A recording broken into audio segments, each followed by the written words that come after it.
ऐसी ही एक जगह है जहाँ तक नजर जाती है एक जैसे घरों की लाइनें फैली हुई हैं। एक बार अंदर जाने के बाद बाहर निकलना मुमकिन नहीं है। वे प्याज की तरह परत दर परत आपकी आत्मा को छील देंगे।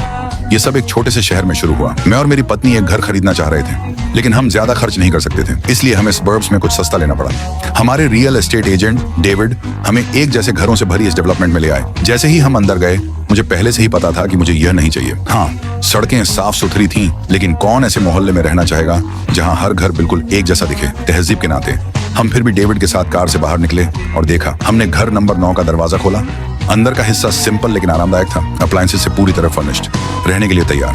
हमने उससे कहा कि हम इस बारे में सोचेंगे और डेविड को ढूंढने के लिए मुड़े, लेकिन वह जा चुका था। बातचीत करने के लिए कोई नहीं होने के कारण हमने घर जाने का फैसला किया, लेकिन मैं कितनी भी देर गाड़ी चलाता रहा, मुझे बाहर निकलने का रास्ता नहीं मिला। हम वापस घर नंबर 9 पर पहुंच गए। मैंने जीपीएस इस्तेमाल करने के लिए अपना फोन निकाला, सिग्नल नहीं था। रात होने तक हमारा सारा पेट्रोल खत्म हो गया था और फिर भी हम बाहर नहीं निकल सके। मैंने ऊपर देखा और वह फिर से वहीं था, घर नंबर 9, जिसकी लाइटें ऐसे जल रही थी जैसे हमारा इंतजार कर रही हूँ। मेरी रीढ़ की हड्डी में एक सिहरन दौड़ गई। बाहर निकलने के बाद एना ने आवाज लगाई, लेकिन हमें बस अपनी ही गूंज सुनाई दी। इतनी खुली जगह में गूंज कैसे हो सकती है? हम दोनों डर गए थे। कोई और रास्ता न होने पर हम अंदर चले गए। थके हुए और भूखे हमने फ्रिज खोला और कुछ स्ट्रॉबेरी ली। मैंने एक टुकड़ा खाया, बिल्कुल बेस्वाद। सेटल होने के बाद हम बिस्तर पर लेट गए। एकदम सन्नाटा, पूरा मोहल्ला कब्रिस्तान जैसा शांत था। अगली सुबह मैं छत पर चढ़ गया। जहां तक मैं देख सकता था वहां एक जैसे घर ही थे जो दूर तक फैले हुए थे। मैं डर गया था। मैंने एना को पकड़ा और हम सूरज की तरफ चलने लगे। एक के बाद एक बाढ़ चढ़ते गए। सूरज डूबने तक हमें बाहर निकलने का कोई रास्ता नहीं मिला था। जैसे ही हम एक और यार्ड पार कर गए, हमने खिड़की में एक लाइट देखी। क्या यहाँ कोई और हो सकता है? हम पीछे के यार्ड से अंदर भागे तो देखा कि